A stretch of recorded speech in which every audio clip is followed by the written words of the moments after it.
Ada satu semangat sebetulnya yang hilang dari bangsa ini. Dan ini adalah salah satu poin utama kekuatan dari dia, mengapa dia begitu dihargai padahal dia berkuasa selama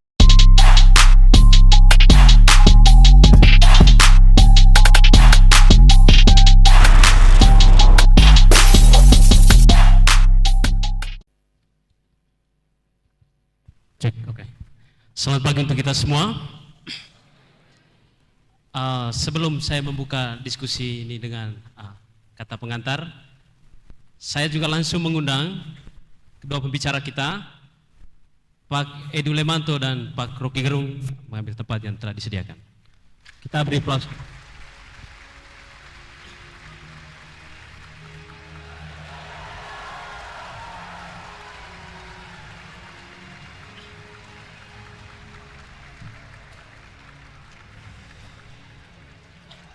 Oke.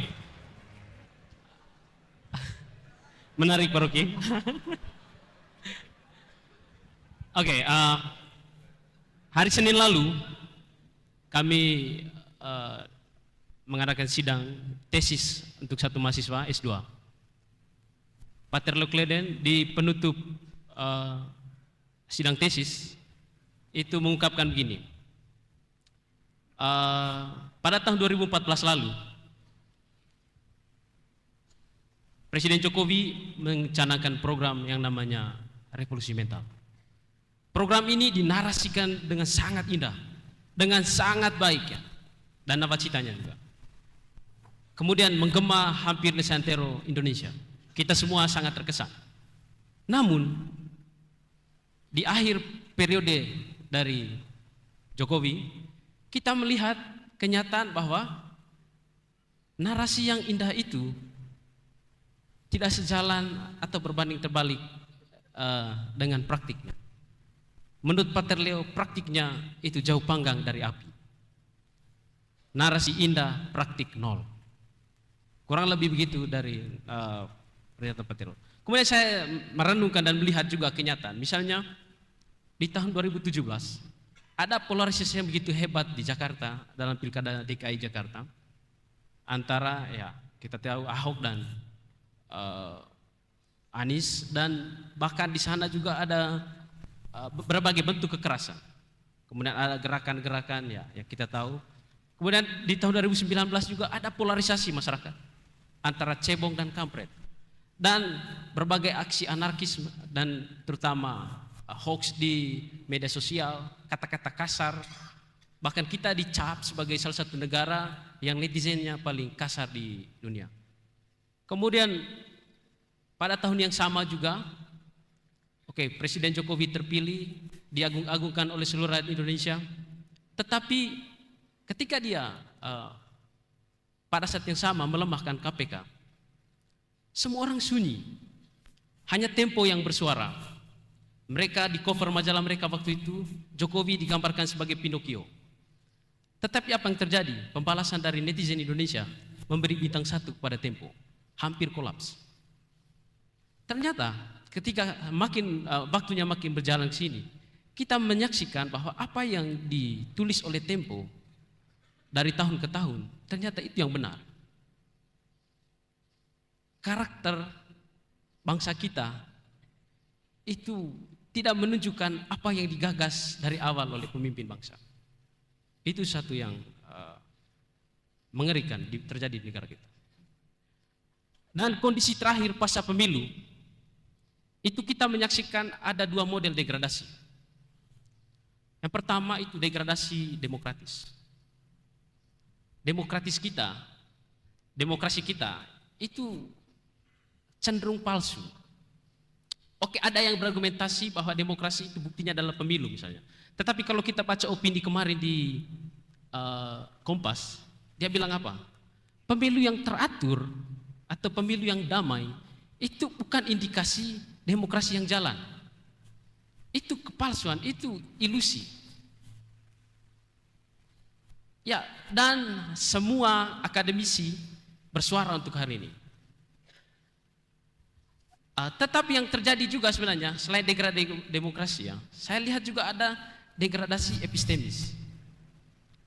Kekurangan, ada penurunan pengetahuan, bahkan mungkin dari awal tidak ada sebenarnya pengetahuan dari pemimpin kita tentang demokrasi ini. Seperti diskusi dengan Porky tadi malam. Sebenarnya mungkin pemimpin kita tidak tahu juga itu demokrasi, sehingga tidak mengerti kenapa sampai semua akademisi bersuara tentang hal ini. Sehingga ada dua kekurangan itu. Kekurangan pada level demokrasi kita tidak jalan, sangat palsu. Kemudian kekurangan pada sisi epistemis, pengetahuan pemimpin dan juga mungkin kita semua. Tetapi di mobil tadi malam, Porky bilang apa? Kita tidak boleh mewartakan hanya kecemasan-kecemasan, tetapi juga harapan. Kalau kita hanya mewartakan pesimisme, kita akan jatuh juga pada apatisme absolut. Kita tidak peduli dengan semua yang terjadi di negara kita, dan itu tidak boleh terjadi. Kita harus memberikan satu harapan sehingga semua orang itu mengambil perannya masing-masing agar negara ini tetap maju meskipun kondisinya sedang tidak baik-baik saja. Tetapi seperti apa kondisi yang tidak baik-baik saja itu akan diulas oleh dua pembicara hebat kita, Pak Rocky Gerung dan Pak Edu Lemanto. Untuk sekedar perkenalan awal, saya hanya memperkenalkan begini. Kedua tokoh ini itu tokoh besar di level nasional. Kalau mau tahu banyak tentang mereka, cukup kata Pater Hendrik Dori dulu, dosen retorika kami, cukup buka Google, ketik Rocky Gerung atau ketik Edu Lemanto, hasilnya limpah-limpah. Begitu, sehingga tidak perlu ada penjelasan siapa mereka, cari tahu sendiri saja, buka Google, ketik nama mereka, hasilnya limpah-limpah. Oke, kurang lebih itu pengantar dari moderator. Waktu diskusi kita hari ini, talk show kita akan dibagi ke dalam 3 termen. Yang pertama itu pembicara pertama itu kita beri kesempatan kepada Kakak Edu Lemanto akan mengulas dari sisi filosofi, dari sisi filsafat politik lah, kondisi negara kita, dan juga waktunya nanti 10 sampai 30 menit. Kemudian kedua kita beri kesempatan kepada Pak Rocky akan mengulas dari sisi filsafat politik dan juga terutama fakta-fakta kondisi real bangsa kita saat ini. Oke, sehingga waktu pertama kami berikan kesempatan kepada Bapak Edu Lemanto menyampaikan materi, dan terakhir nanti kesempatan pertanyaan dari kita semua yang hadir di sini. Waktu selanjutnya kami persilakan. Thank you Pak Tony. Senang moderator mesti ada di tengah ya, moderate tengah ya. Pertama-tama saya berterima kasih kepada Pak Rektor telah mengundang kami. Sebetulnya 2 bajingan ini sebetulnya ada. Bajingan 1 itu Rocky, saya bajingan 2-nya.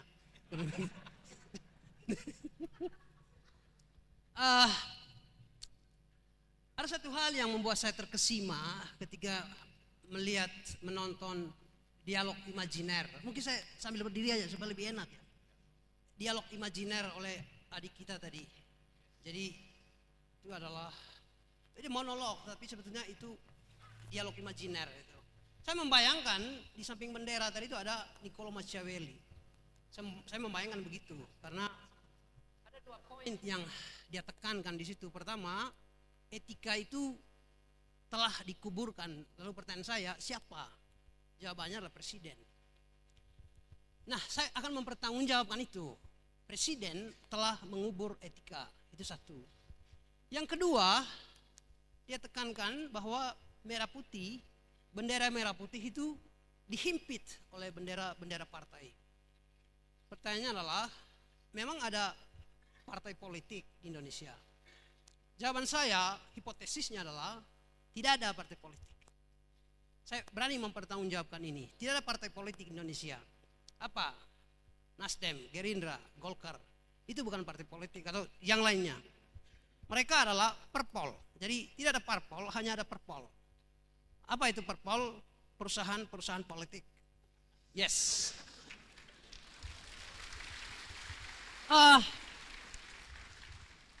Ini saya mau tekankan ini dan saya akan beri gambaran kenapa saya katakan bahwa tidak ada parpol di kita. There is no political party, hanya ada political enterprise. Karena wataknya itu adalah watak korporasi. Jadi ada owner, CEO perusahaan, lalu ada pegawai-pegawai itu. Lalu pertanyaan lanjutan lebih dalam lagi, ada politisi di Indonesia? Politisi dalam artian seperti dalam summa teologianya. Oh, kita berada dalam ruangan Thomas Aquinas, dan ada satu poin dalam summa teologi Aquinas bahwa cinta tertinggi itu adalah cinta politis. Lalu apa itu politik? Itu jawaban jauh lebih dalam. Lalu pertanyaan berikut tadi, ada politisi Indonesia? Enggak ada. Yang ada itu white collar saja, orang-orang gajian itu. Jadi hipotesisnya begitu. Dan saya ajak kawan-kawan nanti untuk mencerna lebih jauh. Kenapa kita anggap aja bahwa enggak ada partai politik, hanya ada perpol. Dan ada satu hal bahwa dalam dialog imajiner ditekankan kata republik berkali-kali, tapi sebetulnya NKRI itu sedang kehilangan R-nya.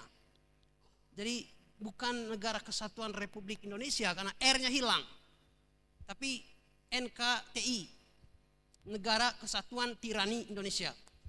Di situ gambarannya. Nah, kawan-kawan, saya memulai dari topik hari ini. Menurut saya topik ini sangat jenius karena bicara tentang kesehatan Republik, dan IFTK agak sedikit lebih sopan karena memakai kata kesehatan. Lalu saya coba balikan keadaannya. Bukan kesehatan, tapi mendiagnosa ketidaksehatan Republik. Nah, sebetulnya ini saya hanya menjadi toser aja dalam dialog ini, karena Rocky nanti yang semesternya dia ini. Yes, supaya saya nggak kena delik. Nah, kalau orang ini sudah teruji berkali-kali itu, saya belum teruji. Tapi kawan-kawan, ini tema ini itu sebetulnya mengingatkan saya pada Romawi kuno, Republik Romawi kuno yang akhirnya di abad modern itu dibahas kembali, digali lagi oleh Machiavelli CS. Saya adalah salah satu, saya boleh bilang saya ini Machiavellian dalam filsafat. Dan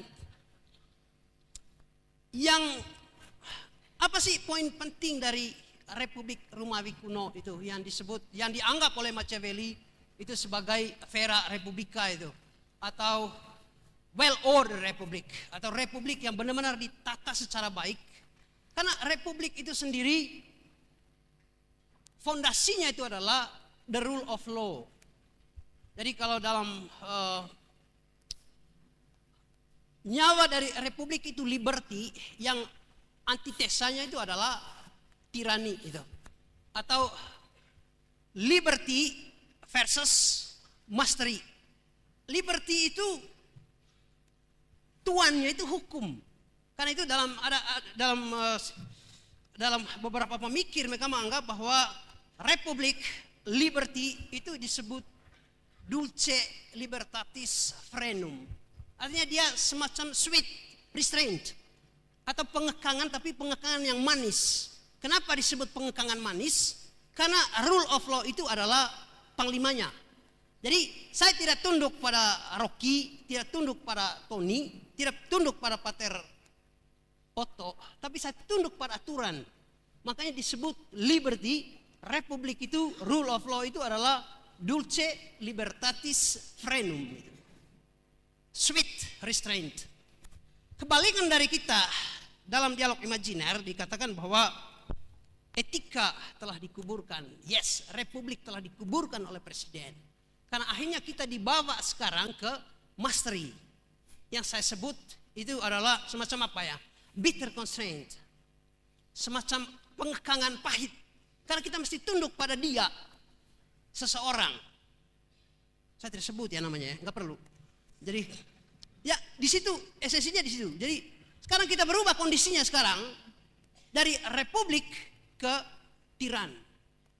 Hukum telah dikangkangi itu. Sekarang saya coba masuk sedikit ke, lalu pertanyaan berikut ya, kondisi ketidaksehatan republik ini sekarang itu apa penyebab utamanya? Saya membaca filosofi of militer dari Sun Tzu, lalu ada The Art of War, Arte de la Guerra dari Machiavelli, The Art of War, lalu ada On War dari Clausewitz. Saya mencoba mencari satu jawaban, kondisi ketidaksehatan Republik ini sebetulnya apa sih yang membuat bangsa ini makin ke sini lelah dan lama-lama sakit, sebentar lagi mati itu. Ada satu semangat sebetulnya yang hilang dari bangsa ini. Dalam filsafat perang, tekanan utama itu adalah generalship, kepanglimaan atau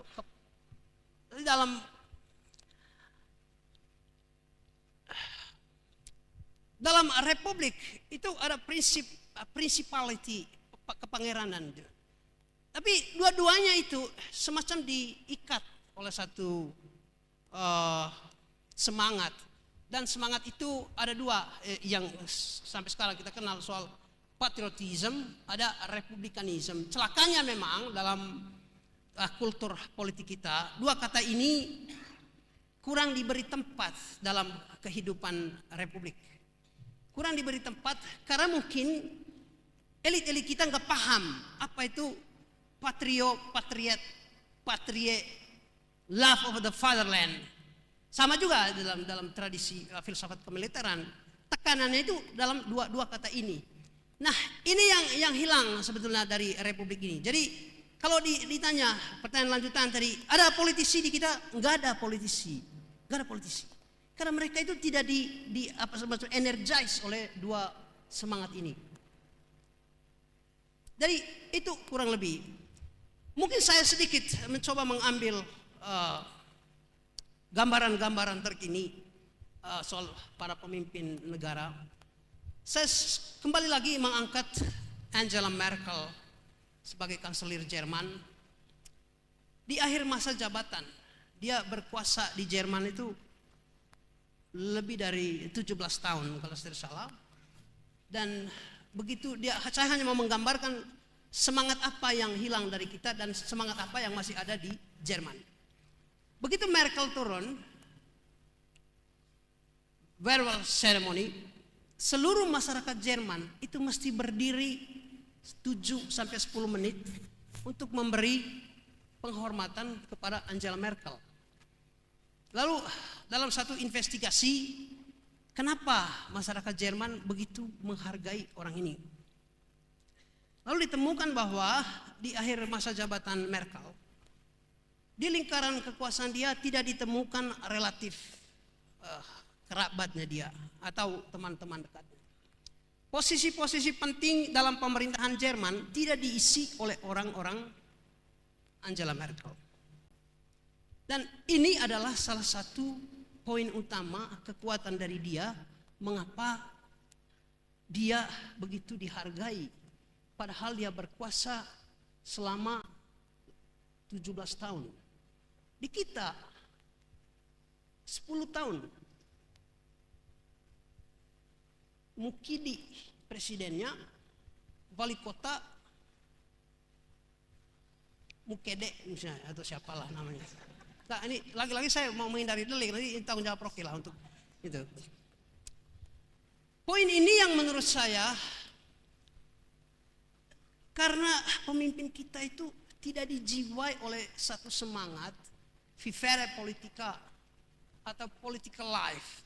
Political life itu dalam Republik Romawi kuno, tekanannya itu adalah pada bagaimana kita menata kekuasaan supaya kekuasaan itu tidak dihambat oleh nafsu-nafsu liar orang yang memegangnya. Nafsu-nafsu liar itu salah satunya adalah ketika dia mencoba mengakomodir kepentingan dia, tapi mengeliminasi kepentingan publik. Kepentingan dia itu bisa bermacam-macam itu. Jadi lingkaran kekuasaan itu dihinggapi oleh semut-semut yang adalah keluarganya. Di situ letak soal kita. Jadi kalau ditanya Republik kita sehat atau sakit, tentu saja sedang sakit. Tentu saja sedang sakit. Karena ada fondasi-fondasi, pilar-pilar yang hanya ditebas habis oleh istana. Dan Dalam satu seminar di sini sekali saya coba tanyakan, Republik itu ide utamanya itu adalah dia oposisi dari korupsi. Res publica oposisinya itu adalah korupsi, karena korupsi itu adalah res privata. Situ logiknya. Sekarang di masa kita, Pak Tony tadi bicara tentang bagaimana Mahkamah Konstitusi dibunuh dan etikanya dikuburkan dalam dialog imajiner. Itu karena presiden mungkin enggak paham kenapa oleh para pendiri bangsa kita mengambil sistem republik.